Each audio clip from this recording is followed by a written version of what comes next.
Member States need to be agile, forward-thinking, and introduce comprehensive legislations to address this issue. Upholding human rights in practice and procedures, along with understanding the gendered impacts and biases of new technologies, are crucial. Ongoing dialogue with multi-sectoral partners and sustained state efforts would be required to successfully create a bulwark against use of new technologies for terrorist purposes. This is why our partnerships with the private sector, CTED's Global Research Network, and civil society, some of whom are present here today, are crucial in acquiring the latest evidence-based research, industry updates, and programmatic insights. The outcome document, which will be adopted today at the closing of the session, suggests several key measures and principles we can all endorse. Together, we can harness the promise of emerging technologies for the original purpose it was intended for, to accelerate global progress for the benefit of humankind.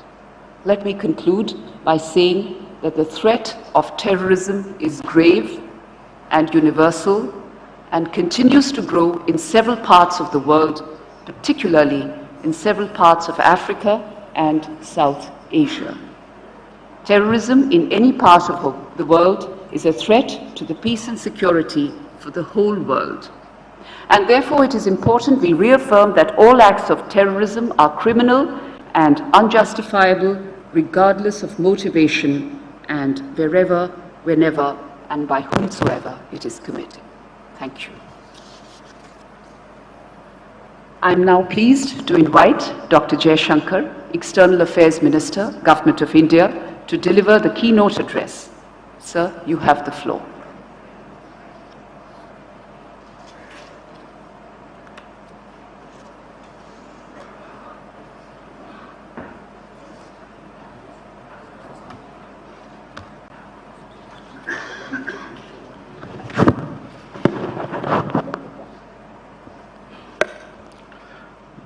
Madam Chair, Excellencies, distinguished guests, ladies and gentlemen.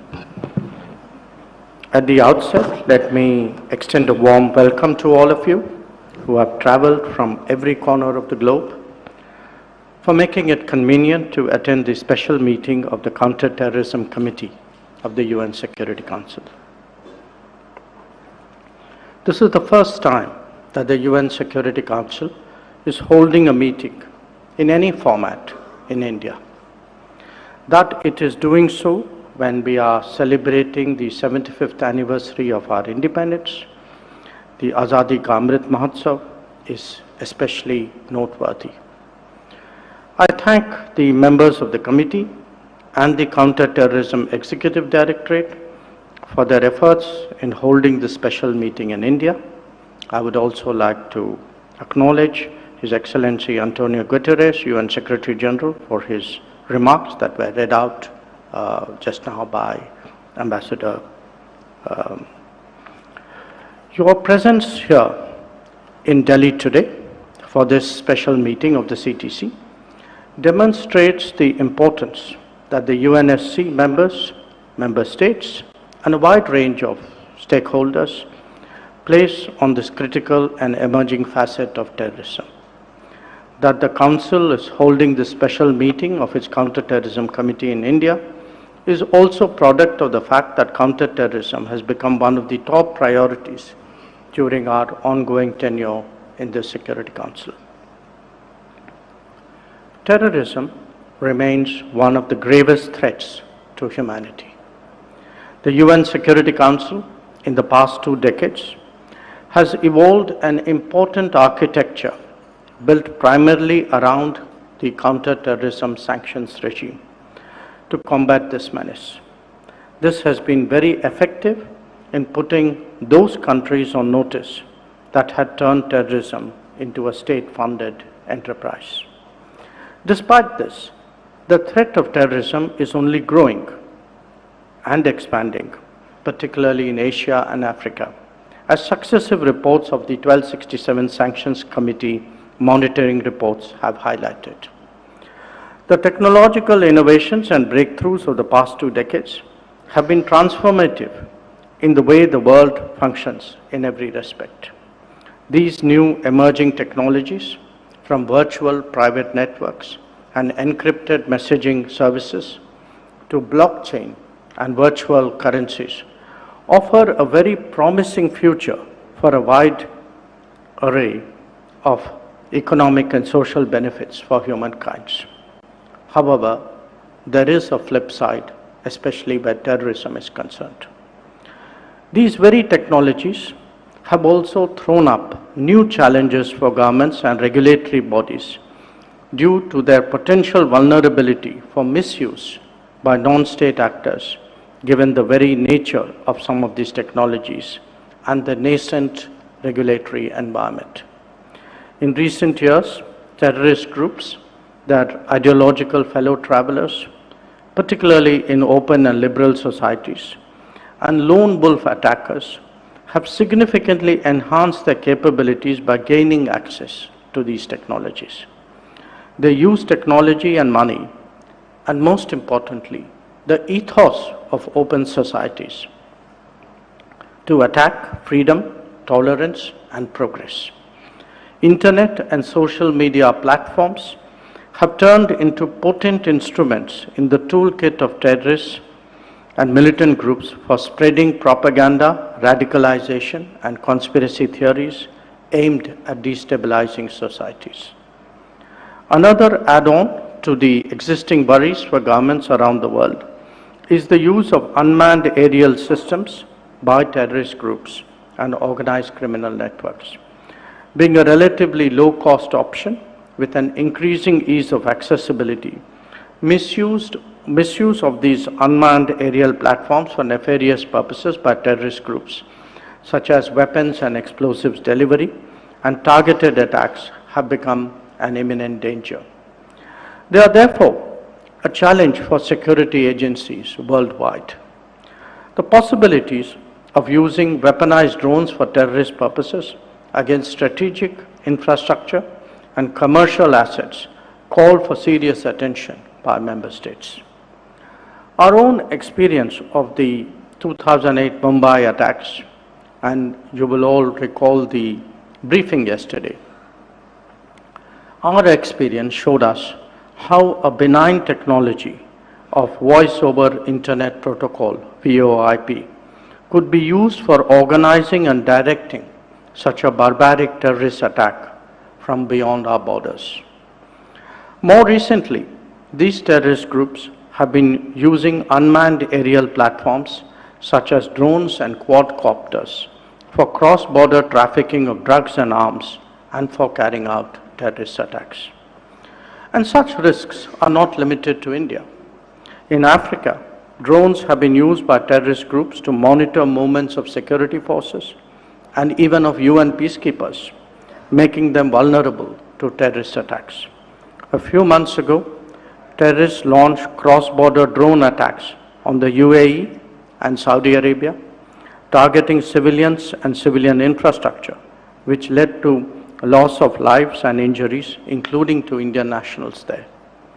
India has strongly condemned these cross-border drone attacks both in UAE and Saudi Arabia. With this context, we felt an urgency to initiate a focused discussion at this preeminent Security Council organ, the Counter-Terrorism Committee, charged with the purpose of combating terrorism on this evolving threat from misuse of new and emerging technologies. In January last year, while addressing the Security Council on the issue of terrorism, I had called for the need for the international community to adopt an 8-point action plan, which remains relevant in the context of today's meeting as well. One of the key points I had advocated was for member states to increase funding for UN organs such as the UN Office of Counter-Terrorism, the UNOCT. We have with us Ambassador Vladimir Voronkov, Under-Secretary General for Counter-Terrorism. Excellency, I am happy to announce that India will be making a voluntary contribution of $500,000 in the UN Trust Fund for Counter-Terrorism this year to augment the efforts of UNOCT in providing capacity building support to member states in preventing and countering the threat of terrorism. I would like to conclude by reaffirming India's commitment to strengthen international efforts to combat terrorism, including combating the use of new and emerging technologies. The Delhi Declaration, which is to be adopted at the special meeting of the CTC, will exemplify the commitment of the international community in dealing with the threat of use of new and emerging technologies for terrorist purposes. We are honored to host this special meeting of the Counter-Terrorism Committee in India and contributing to international efforts in this regard. I am confident that today's special meeting will be yet another milestone for this Council to deal with a pressing issue which requires the urgent attention of the international community. I thank you.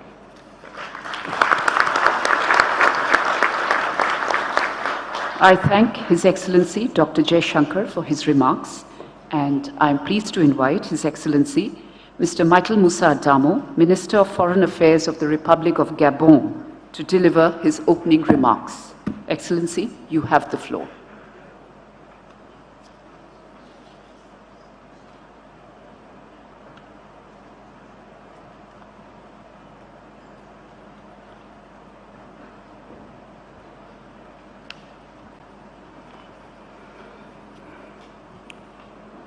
Madam Chair, Honorable Minister, dear colleagues, Excellencies, ladies and gentlemen. Terrorism is constantly evolving and continues to pose a global threat more than ever. It endangers international peace and security, destroys societies, and destabilizes entire regions. Terrorism is an affront to common values enshrined in the Charter of the United Nations, and no country is immune. New technologies, including social media, encrypted communication tools, and cryptocurrency, are being used to the purpose of propaganda, radicalization of new recruits, and launch of atrocities. Since the military defeat of the Islamic State in Iraq and the Levant, ISIL in Iraq and Syria in 2017, foreign terrorist fighters have been on the move. Terrorism has become a transnational threat that no government or organization can combat alone. To that end, multilateral concerted action at national, regional, and global level is essential. Our action must be as swift and multidimensional as the threat itself and based on the principles of multilateralism. Esteemed colleagues, on the African continent, the terrorist threat is growing, diversifying, and has been modernizing over the years, trapping entire regions such as Sahel and the Horn of Africa in a spiral of inextricable complexity. The approach of highlighting the nexus of peace, governance, and development seems to be the most appropriate to break the cycle of abrupt political transitions and cyclical insecurity. We should adapt our response with coherency to the changing face of terrorism with great urgency. Indeed, the fragmentation of responses fuels the interest of terrorist groups that exploit systemic flaws to ferment the breeding ground for violence. Today, several regions of the continent are becoming sanctuaries for terrorist groups, epicenter of international insecurity, with one of the fastest growing humanitarian crises affecting the lives of millions of people. The humanitarian crises are becoming more complex with the induced effects of climate change, correlated with the rise of violent extremism. Poverty and inequalities inherent of recurrent political and social economic crises. The range of challenges facing the Sahel and the Horn of Africa, to which we must respond as quickly as possible, requires an urgent recognition of policies and approaches, and built on better coordination and more assiduous and stronger mobilization of the international community. For Gabon, The joint efforts of the United Nations and the African Union, combined with the active involvement of the countries of the region and sub-regional organizations, must rely on local communities.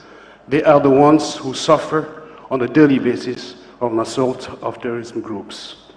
Our efforts can hardly have a lasting impact without a consistent enhancement of local strategies based on commitment of women, young people, and the most vulnerable population, and of the mechanism of prevention, resolution, and consolidation of regional and sub-regional organizations. Development, governance, and security policies must go hand in hand with an absolute determination to defend the values of social cohesion and prohibition of hate speech, with a view to maximizing the impact of our efforts to promote lasting peace and stability in the region.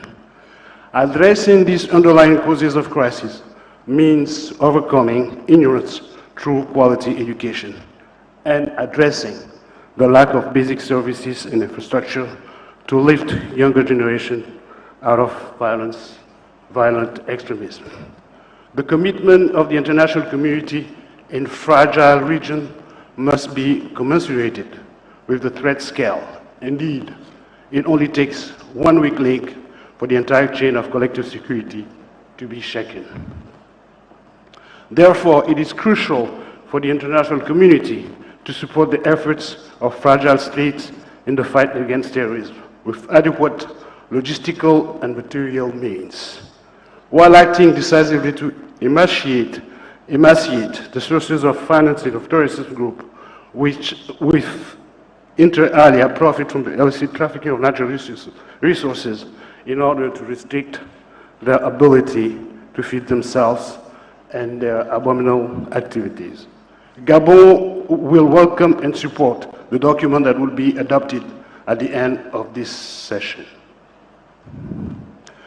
En remerciant le gouvernement de l'Inde pour avoir pris l'initiative de cette importante rencontre qui intervient à un moment propice, je saisis cette occasion pour aussi exprimer à l'Inde, au gouvernement de l'Inde et à la population indienne et au peuple de l'Inde les chaleureuses félicitations de mon pays, le Gabon, pour son mandat exemplaire à la tête du comité 1373 contre le terrorisme. La tenue de cette réunion est un sujet aussi sensible qu'épineux concernant la cybersécurité et l'utilisation potentielle des technologies émergentes à des fins terroristes. Ceci illustre l'attachement de votre gouvernement aux efforts de lutte contre la menace terroriste. Il faut se féliciter du fait que cette réunion mette accent sur trois aspects essentiels, à savoir l'utilisation de l'Internet et des médias sociaux à des fins terroristes, le financement du terrorisme, l'usage des systèmes aériens sans pilote. Madame le Président de séance, chers collègues, Excellences, Mesdames et Messieurs, le terrorisme continue de poser une grave menace à la paix et à la sécurité internationale. Les organisations terroristes et leurs sponsors tirent profit de la faiblesse structurelle qui affecte un certain nombre de pays, notamment ceux faisant face à des conflits armés. Plus grave encore, ces acteurs sont constamment à la recherche de nouveaux instruments pour répandre la terreur, y compris en détournant les nouvelles technologies de l'information, l'intelligence artificielle et les systèmes aériens sans pilote à des fins terroristes.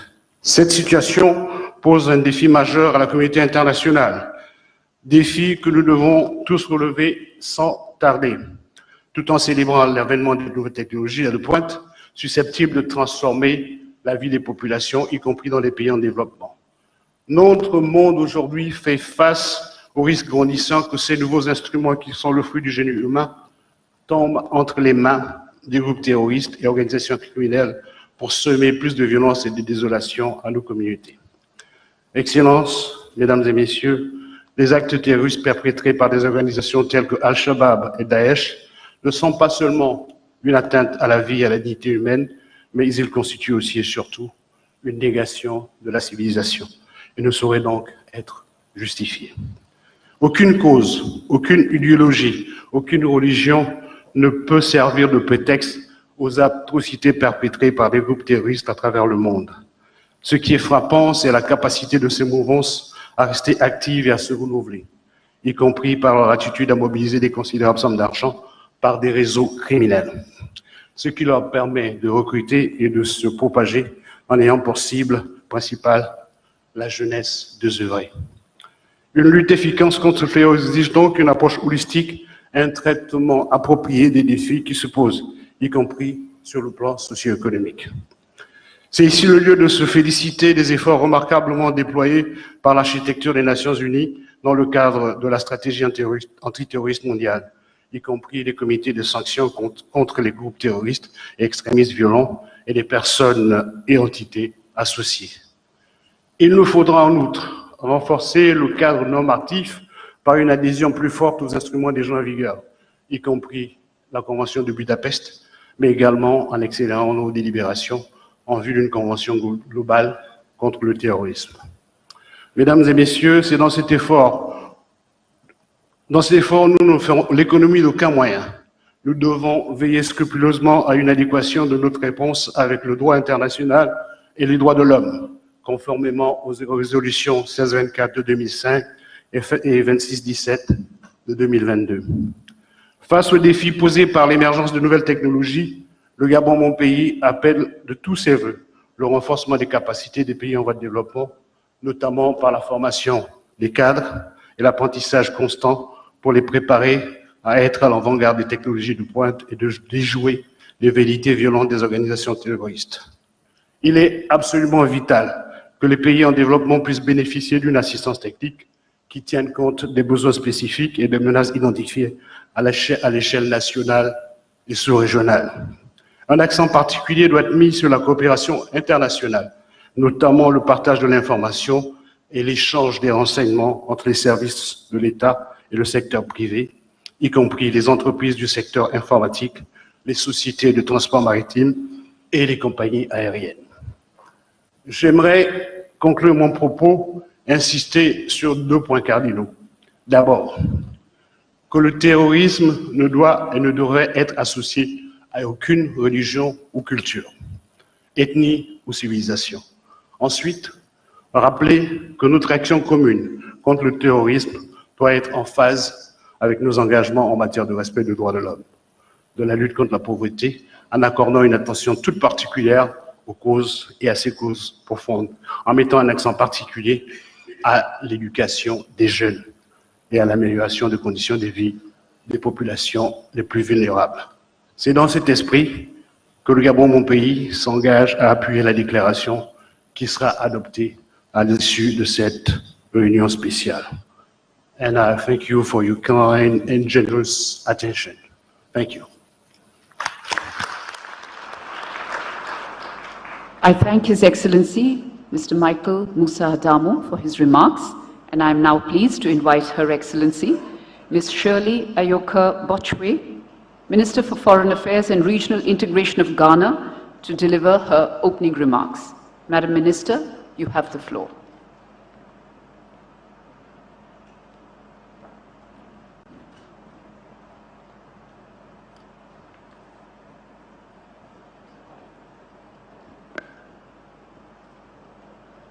Madam Chair, colleague ministers, Excellencies, ladies and gentlemen. Let me begin by thanking the government and people of India for the warm reception and hospitality accorded my delegation since our arrival in incredible India. India has been a leader in the fight against international terrorism, and we commend her commitment to international peace and security.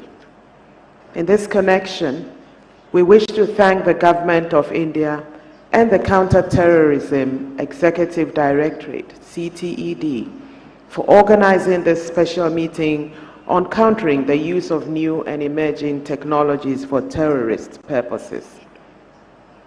We welcome your remarks, Minister Jaishankar, and we are convinced that today's meeting will help strengthen international efforts, including through new forms of cooperation on the countering the use of new and emerging technologies for terrorist purposes. Ghana will be committed to the outcomes of this meeting. Following the horrific 11 September attack the Security Council swiftly adopted Resolution 1373.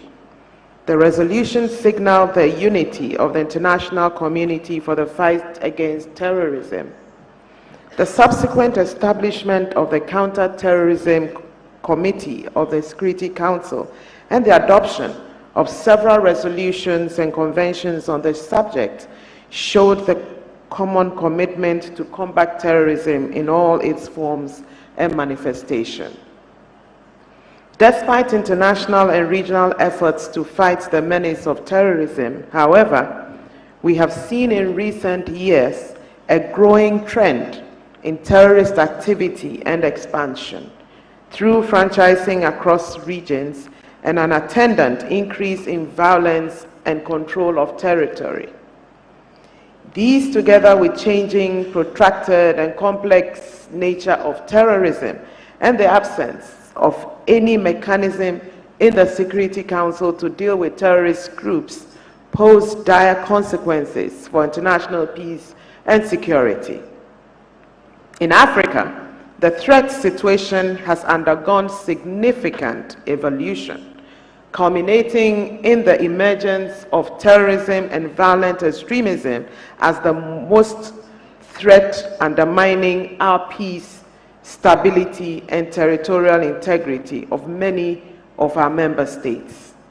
According to the Global Terrorism Index 2022, Africa emerged as the global epicenter of terrorism last year, accounting for 48% of global terrorism deaths, with the Sahel becoming home to the world's fastest growing and most deadly terrorist groups.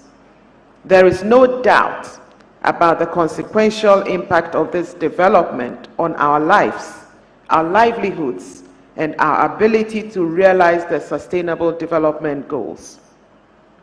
Madam Chair, today's meeting therefore offers a unique opportunity to explore effective and comprehensive mechanisms to address the evolving phenomenon of terrorism. The complexity of violent extremism and terrorist crimes across the globe defies generalization and a one-size-fits-all approach. Response must therefore be robust and appropriate.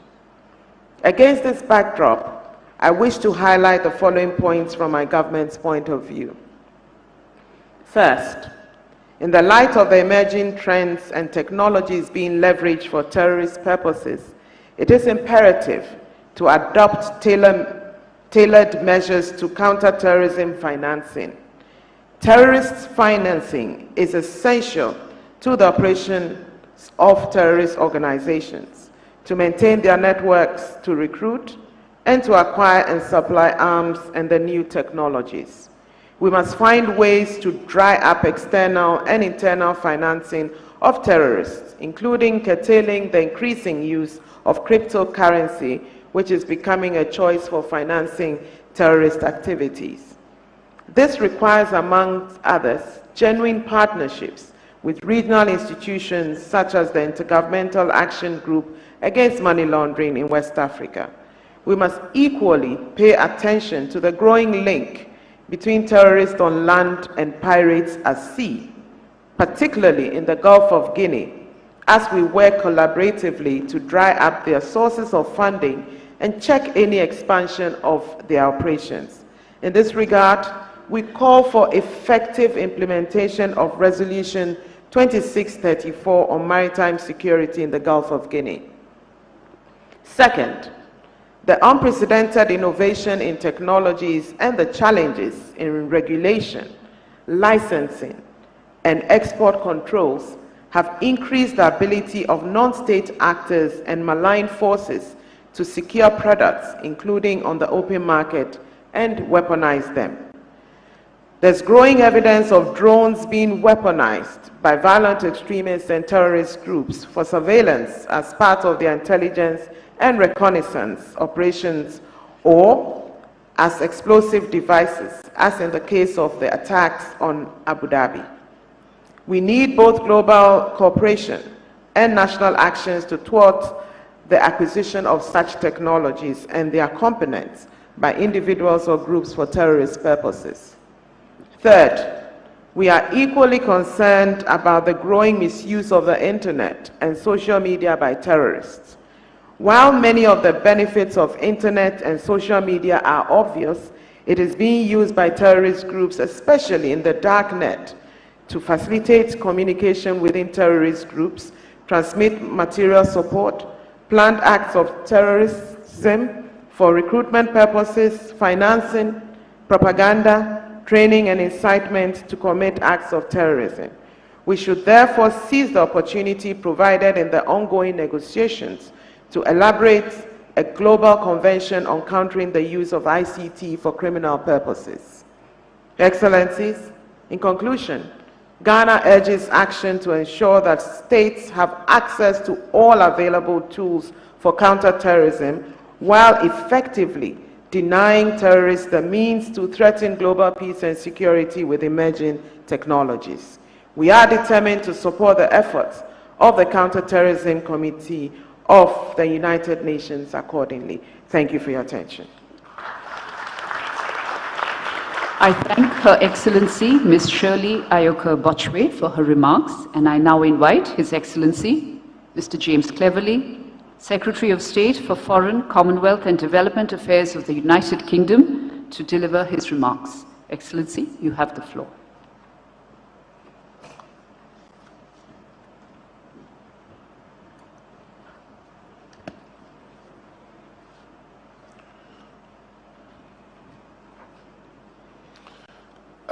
Madam Chairman, Your Excellencies, ladies and gentlemen, may I start by thanking India, our hosts, and Dr. Jaishankar for his keynote speech. And you're right that countries must do more nationally and internationally to counter the threat of terrorism. The UN and an effective CTC both have a significant role to play in this endeavour. Just outside my office in London is an elegant memorial to those who were killed in the Bali bombing of 2002. 202 victims that came from more than 20 countries, including 23 from the United Kingdom. When terrorists struck in London in 2005, one of the 52 people they murdered was 37-year-old Neetu Jain, a biochemist graduate who was born in Delhi. And the victims of the 2008 Mumbai attacks, who we honoured yesterday, came from every continent. Terrorism is a global problem and a global threat. So I'm incredibly grateful for Foreign Minister Jaishankar for using India's Security Council presidency to focus on this crucial issue and advance his 8-point plan. The UK's partnership with India is hugely important to me, and I'm pleased to be taking forward our our CT cooperation this weekend. But let me now turn to the technological advances which offer terrorists new opportunities that we must counteract. Within the space of just 2 decades, terrorists have gone from circulating crackly voice recordings from the depths of Tora Bora to global online recruitment and incitement campaigns, to live stream attacks. And online incitement and radicalization of vulnerable people in far-off countries, who have then gone on to use simple rental vans as weapons of terror. So we must continue to work together to fight terrorist ideologies online. In 2015, we set up the Counter-Daesh Communications Cell in London in partnership with the United States of America and the government of the United Arab Emirates. Together, we have worked with governments, civil society, and communities to challenge Daesh's narrative. And we're also working with the G7 and Global Internet Forum to counter terrorism. And we continue to press tech companies, amongst whom are some of the Internet's biggest players, to crack down even harder on extremist content online. Technologies that advance the online world also powers the real world, but both are open to exploitation. Tech designed with the best of intentions can be repurposed for the worst of aims. From a garden, from our ambassador's garden in Abu Dhabi, in January of this year, I saw the UAE's air defense system interdict Houthi missiles. And only a few weeks earlier, drones had killed 3 people in Abu Dhabi. Drones are being used currently to target critical national infrastructure and civilian targets in Russia's brutal invasion of Ukraine. So from the UAE to Ukraine, unmanned aerial systems, from relatively cheap and unsophisticated to those of military specifications, are used to inflict terror, death, and destruction. This is why we have sanctioned 3 Iranian military commanders and 1 Iranian company involved in the supply of drones, and why we must also do more to stop these technologies getting into terrorists' hands. In 2019, the UK government launched our counter unmanned aircraft strategy, and we are funding new counter-drone technologies. And we're working through the Global Counter-Terrorism Forum to ensure that we do more to stop terrorists from misusing drones. The internet has also given terrorist groups murky new routes to conceal their finances that they need to sustain their activities. We work with industry and international partners to understand and disrupt terrorist finances, including in Somalia and North Africa. We have made tackling illicit finance a core pillar of our cooperation with international partners like the UAE. And we look forward to India's No Money for Terrorism conference in November. This is vital work. The threat from terrorism has not gone away. We know a repressive response will only exacerbate the problem. And if we are to keep our people safe, we must comply with human rights. And we must continue to work together and with industry and all parts of our communities to discredit the narratives of hate, to counter radicalization, to infiltrate networks, to foil plots, and to starve terrorists of the finances and the emerging technologies that they would use to do us harm. Thank you.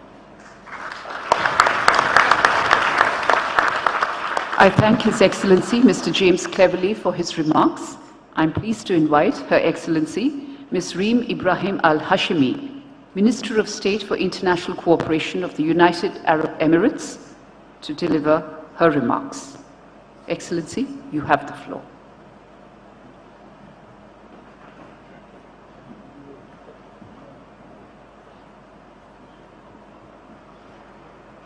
Thank you, Madam Chair.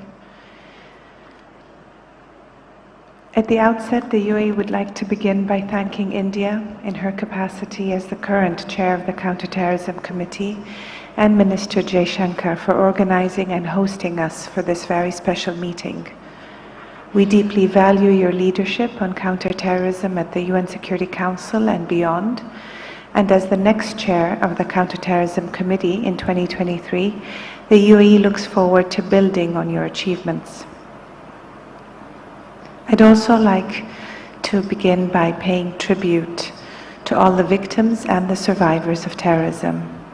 Yesterday's memorial ceremony in Mumbai was an important and very poignant reminder of the utter injustice of all the lives that have been cut short or forever altered by the scourge of terrorism.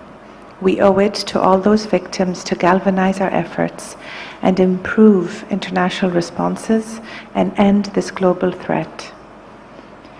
Terrorism knows no borders, and though different parts of the world may become fertile breeding ground, that threat can still transcend anywhere at any time, as we have seen earlier this year in my country, but as is also evident in many of the countries and communities represented here today.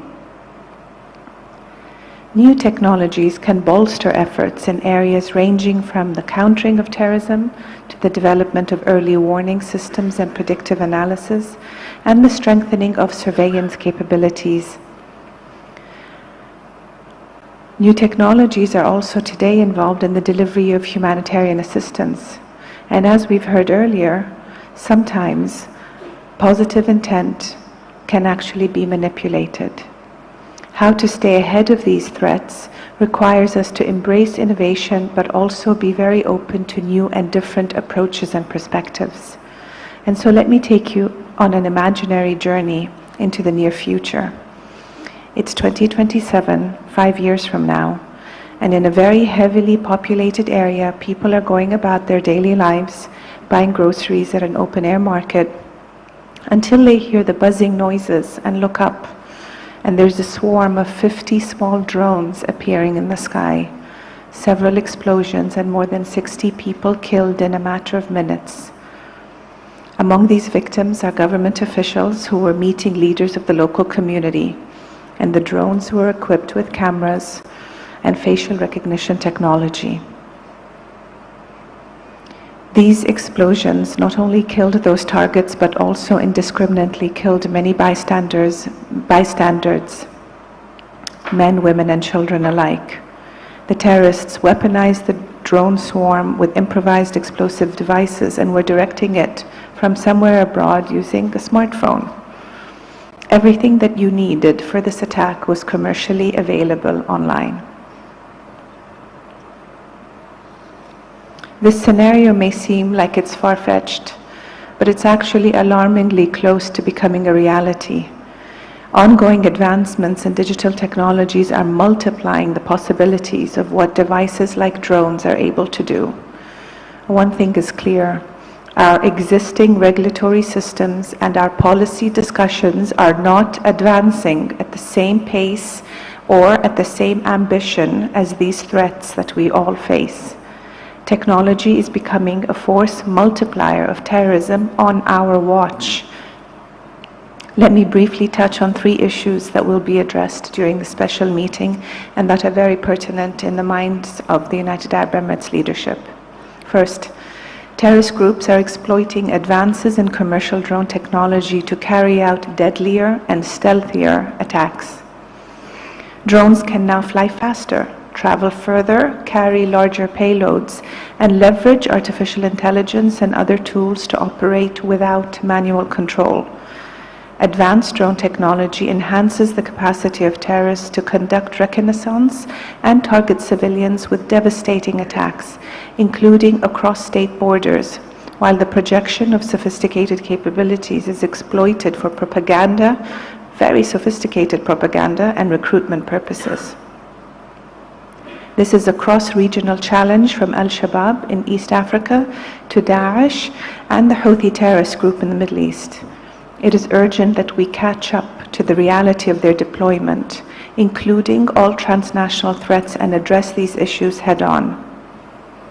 Second, the internet must not be a terror enabler.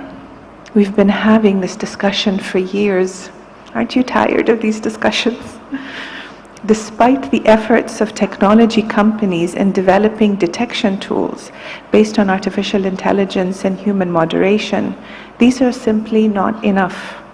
Extremist content remains on the internet with algorithms that promote the search for new audiences, making terror activity so appealing. Hate speech, terrorist narratives, extremist language, disinformation, misinformation campaigns continue to undermine and break down our social fabric. we must find ways to fast-track efforts and strengthen regulatory and legislative frameworks to protect users, our communities, and our children. Third, curbing terrorism financing requires adjusting to the emergence of new financial instruments. Whether cryptocurrency or prepaid cards, a diversified set of payment options continue to fuel terrorist activities worldwide, and organized crime groups and their actors continue to find loopholes. With the rapid development of financial technology, staying ahead of the curve and properly addressing these risks becomes ever more difficult but ever more necessary. The UAE is fully committed to implementing AML-CFT regulations and has advanced the entire architecture of that framework to close the gaps in our system. And finally, it remains absolutely imperative for all of us to continue to keep our efforts united and to work diligently together to tackle the root causes of all forms of extremism in order to ensure that transnational malign phenomena ceases to metastasize. I believe we all agree on the urgency to tackle this challenge and political will remains present, but it is now important to prioritize action. Thank you so much for your time and attention. I thank Her Excellency Ms. Reem Ibrahim Al-Hashibi for her remarks, and I'm now pleased to invite Her Excellency Ms. Maggie Fino, Deputy Minister for Europe and Foreign Affairs, Republic of Albania, to deliver her remarks. You have the floor, Excellency.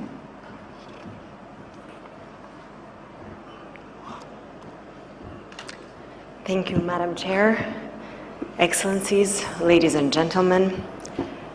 At the outset, please allow me to extend my gratitude to the Government of India for hosting us in this beautiful country of yours and for organizing these 2 days meetings of solidarity and providing the opportunity to express our joint commitment in countering terrorism, which is still a serious and imminent threat to international peace and security.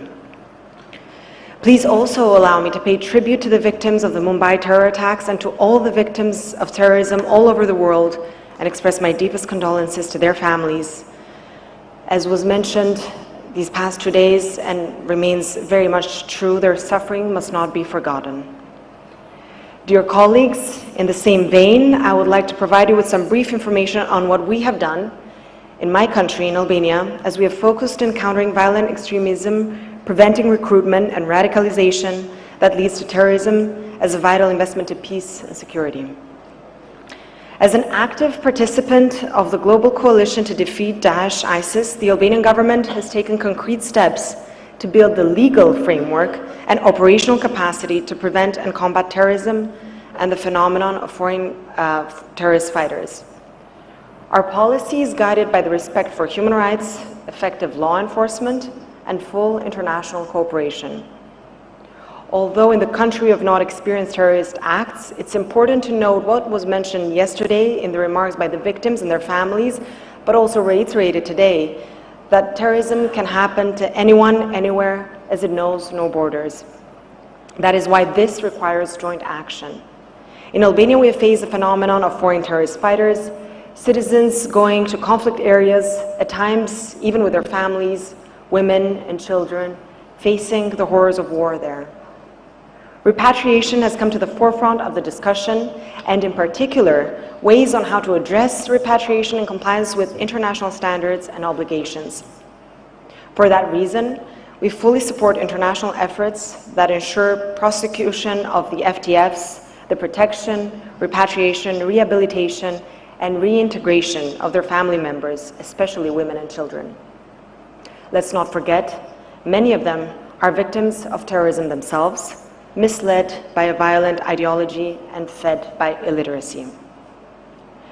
Excellencies, over the course of more than 20 years of war on terror, experts have identified political and socioeconomic conditions as root causes of terrorism. Technological enablers that make terrorism possible have been less studied.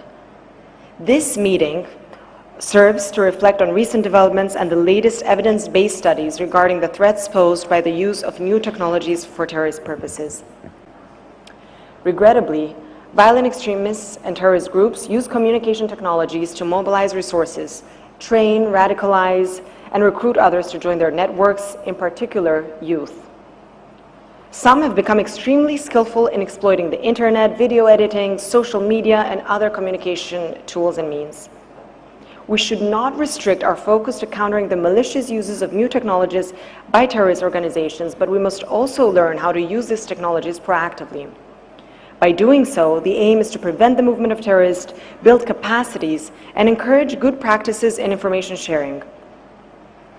Experience shows that effectiveness of such measures is directly linked to the level of cooperation and coordination among government agencies, civil society, and the private sector, in particular the tech sector. We need to carefully address the terrorist threat while respecting human rights and fundamental freedoms in their entirety. Privacy rights and freedom of expression need to be respected and maintained, and a gender-sensitive approach should ensure that gender-specific concerns are also considered. Albania will continue to strongly support international cooperation and the promotion of UN standards and the practical implementation of the UN Global Counterterrorism Strategy through the prism of the new technological developments. And as a non-permanent member of the UN Security Council, we will maintain an active role in addressing this issue in the highest organ of the UN for a more peaceful and safer place for the present and also incoming generations. I thank you for your kind attention. I thank Her Excellency, Ms. Maggie Fino, for her remarks. I'm pleased to invite His Excellency, Ambassador Eduardo Paes Saboya, Secretary for Asia, Pacific and Russia at the Ministry of Foreign Affairs of Brazil, to deliver his remarks. Excellency, you have the floor. Madam Chair, Honorable Minister, Excellencies, distinguished delegates, I would like to thank the Government of India and the Counter-Terrorist Committee, Executive Directorate, for their efforts in organizing this important meeting, and also for the hospitality of India. I would like to convey Minister Carlos França's greeting to Minister Dr. Jaishankar, who has recently had a very productive and successful visit to Brazil. While new and emerging technologies can create opportunities for economic growth, they may also have unintended consequences. They surely offer us instruments for fighting terrorism, yet in the wrong hands, they may also enhance the ability to cause harm. This special meeting of the CTC is above all about the challenges in the use of technologies that can enable progress or yield destruction. When it comes to terrorism and the very graphic, raw devastation it provokes, which we saw in the videos here, this discussion is particularly pressing. This debate, to be successful, must involve all actors, especially those who may have a prominent role in counterterrorism. Therefore, it is positive to have such an inclusive participation today with representatives from government, civil society, academia, and the private sector. On the one hand, the development of ICTs, artificial intelligence, and other technologies can provide a wide array of tools to counter terrorism. They make it easier to identify suspects and confirm their identity with facial recognition software, ascertain behavioral standards, and analyze evidence. Remote sensing applications benefit from IA technologies to strengthen border management and control, and thereby reducing risks of cross-border movement of terrorists. On the other hand, there is justified criticism about impacts on the right to privacy and civil liberties. It is also known that flaws in the development of artificial intelligence and facial recognition software have regrettably replicated prejudices, not only making counterterrorism less effective, but also raising serious human rights concerns. The key to addressing these challenges lies in sound regulatory processes, which in turn require inclusive participation and a comprehensive debate. In Brazil, we had the opportunity to extensively examine how to respond to concerns of this nature in the discussions that led to the adoption of the Brazilian Civil Rights Framework for the Internet and the General Law on the Protection of Personal Data. In light of the rapid pace of technological innovation, we will probably be required to constantly update our legal frameworks and the methods of work of our intelligence and law enforcement national organs. It is crucial for our governments to be able to rise to increasing new challenges posed by the use of new and emerging technologies by terrorist groups. In this process, we must always bear in mind that counterterrorism can only be really successful if conducted in full compliance with international law, including the UN Charter, international humanitarian law, international human rights law, and international refugee law. Given the transnational nature of the threat, we must also intensify international cooperation among member states, international and regional organizations, and stronger cooperation will allow us to further exchange information and best practices and foster more initiatives of capacity building in benefit of national institutions. The absence of an internationally agreed upon definition of terrorism undermines the effectiveness and cohesion of global, regional, and national efforts in the fight against the phenomenon. Moreover, the lack of a universal conceptual framework creates the risk of the application of double standards.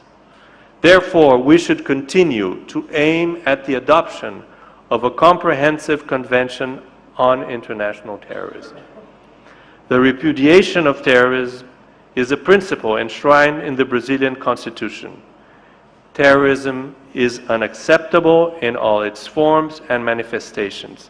It undermines the rule of law and thus international peace and security. This special meeting and the discussions we will have today can help strengthen our collective response to this threat. It demonstrates that we can take advantage of new and emerging technologies in our favor in order to counter their misuse by terrorist groups. It also illustrates our resolve to combat terrorism within the strict limits of international law, aware as we are that otherwise counterterrorism action would defeat its own purpose of saving lives and inhibiting violent extremism conducive to terrorism. Thank you. I thank the Ambassador for his remarks, and I will give the floor now to Mr. Vladimir Voronkov, Under-Secretary General for the United Nations Office of Counter-Terrorism, to deliver his remarks. You have the floor.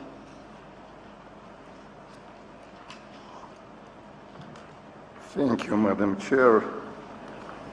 Excellencies, Ministers, ladies and gentlemen, thank you for the invitation to address the Security Council Counter-Terrorist Committee and for convening this special meeting to consider the important theme of countering the use of new and emerging technologies for terrorism purposes. Mr. Minister, thank you very much for your announcement about the next generous contribution to our voluntary budget. Much appreciated. Thank you very much. I also very grateful to the Government of India for warm hospitality. Thank you again. I also thank Mr. Wei Shun Chen and his colleagues in the Counter-Terrorist Committee Executive Directorate for the close cooperation with the United Nations Office of Counterterrorism and excellent organization of this meeting. The role of new and emerging technologies in fundamentally transforming all facets of our lives is beyond question. They have proven their value as indispensable tool for advancing peace and security, sustainable development, and human rights. However, terrorists often misuse and abuse these technologies to advance their agendas, thereby undermining international peace and security. As I briefed on behalf of the Secretary General of the Security Council in August, Daesh, for example, has significantly increased its use of unmanned aerial systems in northern Iraq during the past year. Terrorists are increasingly utilizing information and communications technologies, in particular the internet and social media, including gaming platforms, to commit, incite, recruit for, fund, and plan attacks. In his August report on terrorist attacks based on xenophobia, racism, and other forms of intolerance, or in the name of religion or belief, the Secretary General notes that the COVID-19 pandemic has significantly exacerbated the threat of terrorist attacks on this basis.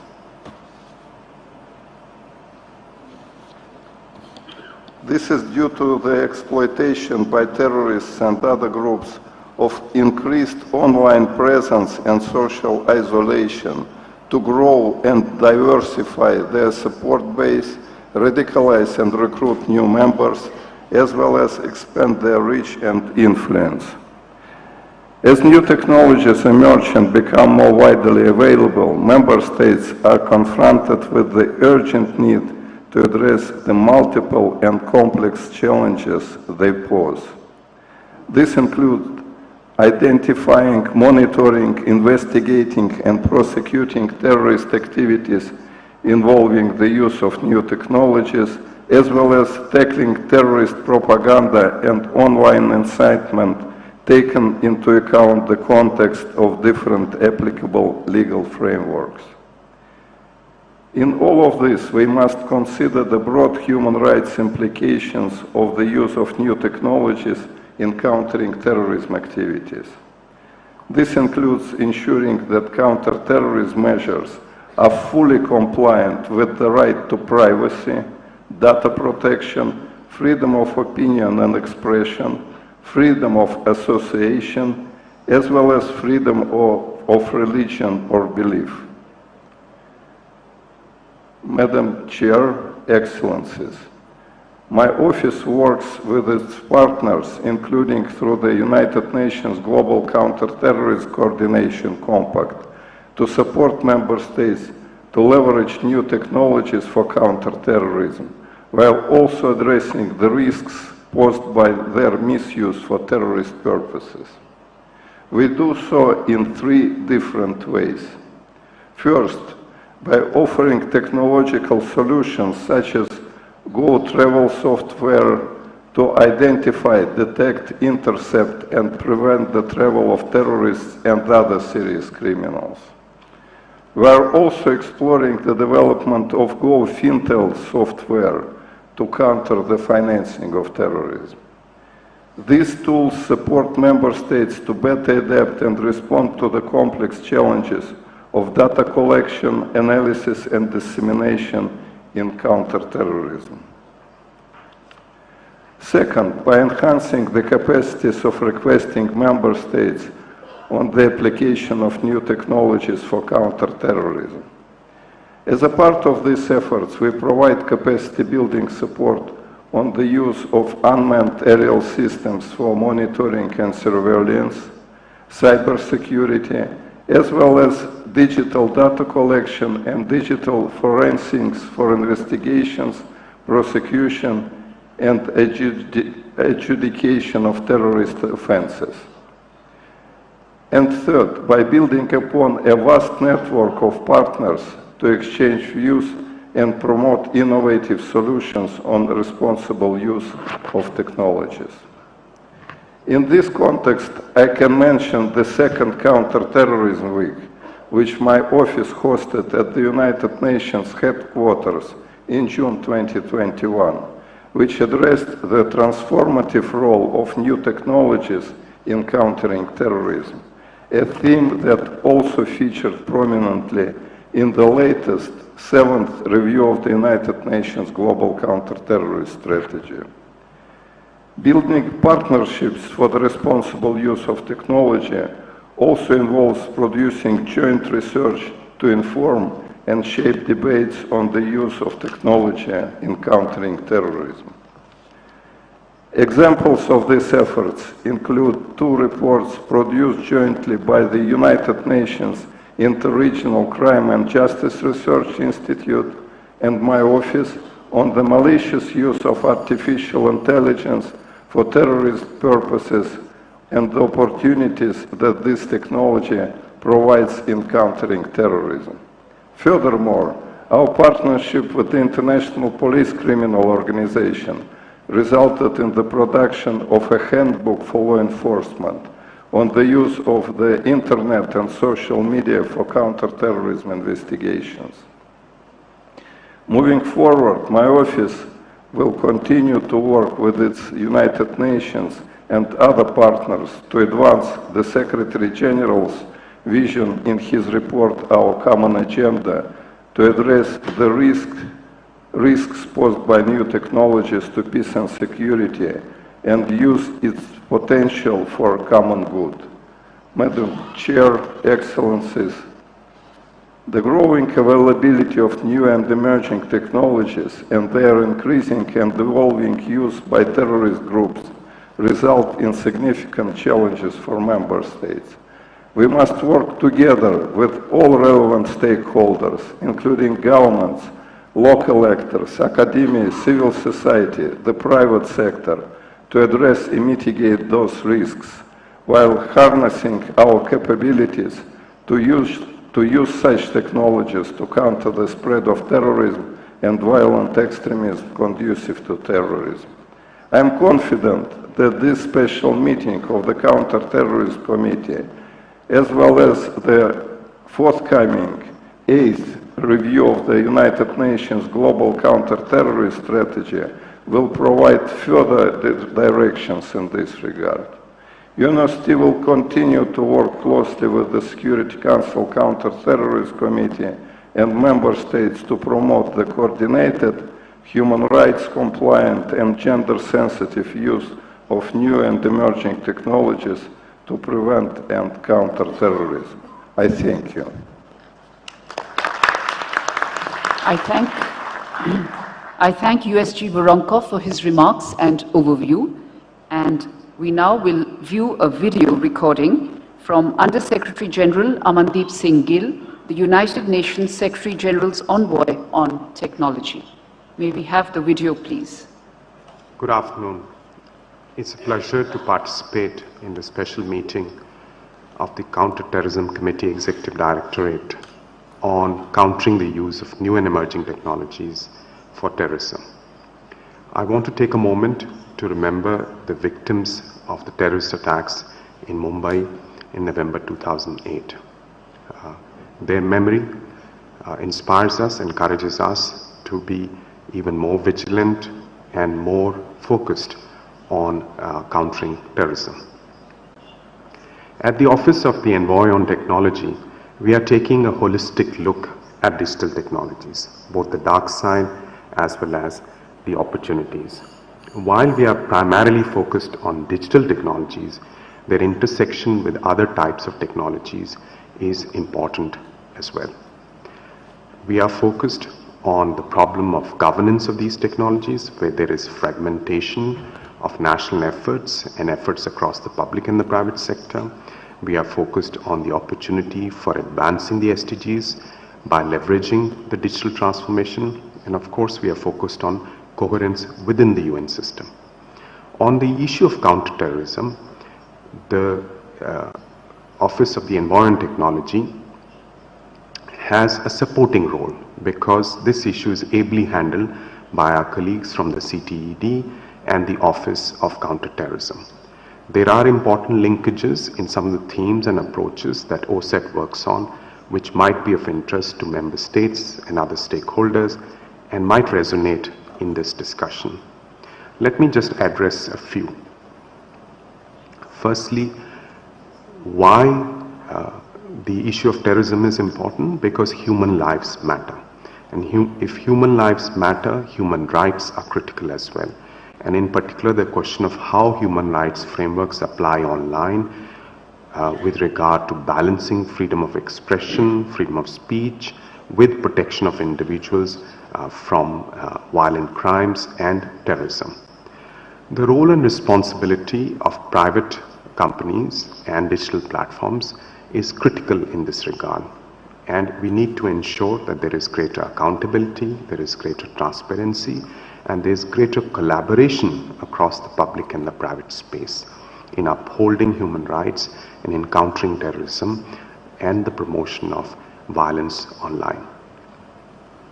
There are good examples of this kind of work in the area of counterterrorism with regard to the engagement of private sector firms and online platforms. It's useful to remember the coalitions that have come together after the Christchurch attacks, and also the coalition of private companies that's grouped together in the Global Internet Forum on Countering Terrorism. There are lessons learned, there are best practices when it comes to addressing the use of online platforms for terrorism. There are also interesting possibilities to leverage technology when it comes to surveillance. However, again, this is something that needs to be done in full respect of international human rights law and national and constitutional regimes with regard to the protection of individuals. In other words, we need to balance valid national security concerns with the concerns related to individual freedoms and fundamental human rights. The role of the civil society is very important in this regard, in addition to the existing and important roles of the public and the private sector. I mentioned the Christchurch call and the GIFCT, which is a coalition of the private sector. I think it's important to work on the interface between these coalitions and intergovernmental organizations such as the CTED and other organizations within the UN system. An important area where there are potential opportunities for quick action, for collaboration, is capacity building on counterterrorism and emerging technologies. There is a broader effort on cybersecurity capacity development, which is handled in various UN processes, but this is a key part of our work as well, given our efforts to promote a more holistic, joined-up approach to digital capacity building within the UN system, particularly if we are to ensure that digital plays its due role as an enabler of the sustainable development goals. I want to conclude by focusing for a few minutes on some of the issues that you would be taking up today, for instance, terrorist financing, as well as unmanned aerial systems. There are burgeoning systems of payments online. This is playing a crucial role in economic growth, in inclusion, particularly in developing countries, bringing in women and rural communities into the mainstream economy. So innovation is important here, scale is important, inclusion is important, but at the same time, this is a headache for those who are monitoring these transactions for signs of risk. Digital technologies such as artificial intelligence can play a role and help public authorities maintain the right balance between innovation and surveillance with regard to the terrorist threat. Likewise, unmanned aerial systems are going to be a crucial component in the emerging digital economy. Their regulation, their governance has to take into account the innovation possibilities and the growth potential. At the same time, we need to make sure that these systems are not misused, particularly for WMD terrorism type of attacks. This was a concern that was taken up during the Nuclear Security Summit process, And we need to ensure that in the relevant multilateral forums, there is continued attention on how to regulate the unmanned aerial services domain so that we can balance the economic growth opportunity, the innovation opportunity with valid concerns on terrorism. Thank you so much for your attention to my remarks, and I wish the deliberations at this important meeting all success.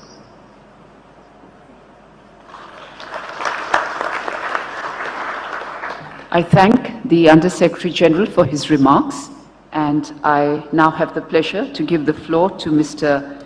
Vikshong Chan, Acting Executive Director of the Counter-Terrorism Committee Executive Directorate, to deliver his remarks. You have the floor. Thank you, Madam Chair, Excellencies, distinguished participants. I wish to sincerely thank the Government of India for hosting the Counterterrorism Committee's special meeting. I also wish to commend India for its leadership role and also the significant contribution as a member of the Security Council and also as the chair of the committee. The special meeting comes at the right time and for the right topics. 20 years ago, the Security Council decided that all states should deny safe haven to those who finance, plan, support, or commit terrorist acts, or provide safe haven. However, we have witnessed a shift in the nature of terrorist attacks over the years. Today, terrorists consider the digital sphere as a safe haven. Terrorists are skilled at using new platforms and systems for many purposes, including to incite, recruit, finance, plan, and execute terrorist attacks. Terrorists are also increasingly exploiting the chat, gaming, and audiovisual platforms. They understand cybersecurity and take measures to shield their illegal activities. The dark web serves as a marketplace for materials, weapons, and fake documents. In this regard, how we develop and deploy the technology will determine how effectively we shall be able to tackle the new and emerging threats and which are threats to international peace and security caused by terrorist acts. Member states are increasingly deploying technological developments in areas such as artificial intelligence and big data to prevent terrorist acts and to bring terrorists to justice. Both public and private sectors are experimenting with new technologies to improve the traceability of financial transactions. And small and large technology companies are investing in and also deploying AI to detect terrorist content on their platforms. A CETAT-led initiative, Tech Against Terrorism, has also identified over 200 platforms actively used by terrorist groups. Unmanned aerial systems are one of those technologies. As the UAS industry continues to innovate, it is lowering the terrorist barrier to enter into the aerial sphere. The rapid improvements in UAS technology and its increasingly capabilities will provide terrorist groups with multiple new targets.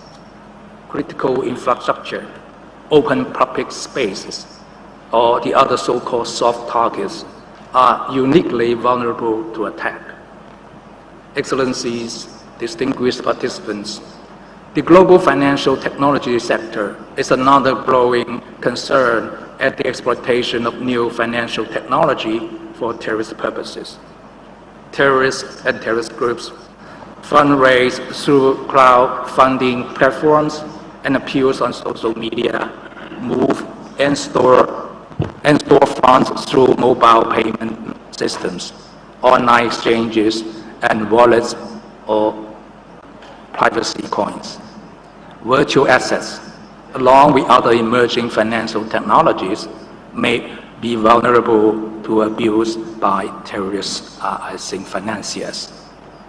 These risks are compounded by the increase in the number and types of virtual asset service providers and persisting gaps in their regulation and supervision. These platforms and techniques are considering legal, regulatory, and investigating challenges. Excellencies, distinguished participants, the threat posed to international peace and security by terrorist groups and cells remain grave and continue to grow. How could the international community respond most effectively? First, our understanding, capabilities, and responses must keep pace with the identified threats. CTED remains committed to stay ahead of the technology curve.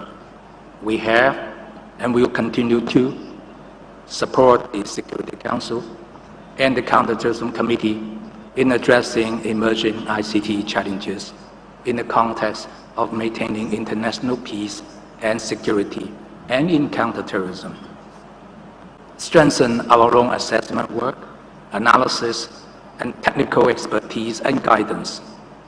The launch of the CTED UNODC Practical Guide on Obtaining Electronic Data Across Borders in 2019 is one such example. Enhanced partnership with the UN Office of Counterterrorism under the distinct leadership of Undersecretary USG Voronkov and also the other UN entities under the Global Compact and international and regional organizations and arrangements in raising the awareness of the threat by the misuse of ICT for terrorism purposes and facilitation of the delivery of technical assistance to member states in need. Contribute to innovative initiatives such as the GIFCT and Tech Against Terrorism, as well as the work of the GCTF, as evidenced by CTED's contributions to the Berlin Memorandum of Good Practices for countering terrorist use of unmanned aerial systems. Second, regulations and innovation are complementary and mutually reinforcing. As social media, UAS, and new payment technologies continue their rapid development, our legislation and regulations will need to keep pace. Third, we must continue to identify, share, and also build expertise and technical resources and capacity. Law enforcement agencies have made great strides in the ability to investigate, detect, and disrupt the use of new and emerging technologies for terrorist purposes. Further targeting, training, and capacity building will be required to ensure that criminal justice officials can effectively investigate and, as appropriate, prosecute and adjudicate, technology-related terrorist crimes. Fourth, a multi-stakeholder approach is essential. The Security Council has long noted the importance of developing public-private partnership in efforts to counter acts of terrorism. Today's special meeting provides an ideal opportunity to harness the knowledge, expertise, and support of international and regional organizations, the private sector, civil society, and academia. Fifth, we must remember that new technologies are not a panacea. They must be deployed responsibly with respect for human rights, privacy, and ethical standards. And they must also be grounded in transparency and robust accountability. Excellencies, distinguished participants, as we consider the challenges and opportunities posed by new and emerging technologies, it is essential that we remain committed to further enhancing our coordination collaboration and cooperation in order to mount an effective global response. CETAD stands ready to assist member states, the Security Council, the Committee, and other UN entities, and international and regional partners towards that end. Thank you, Madam Chair.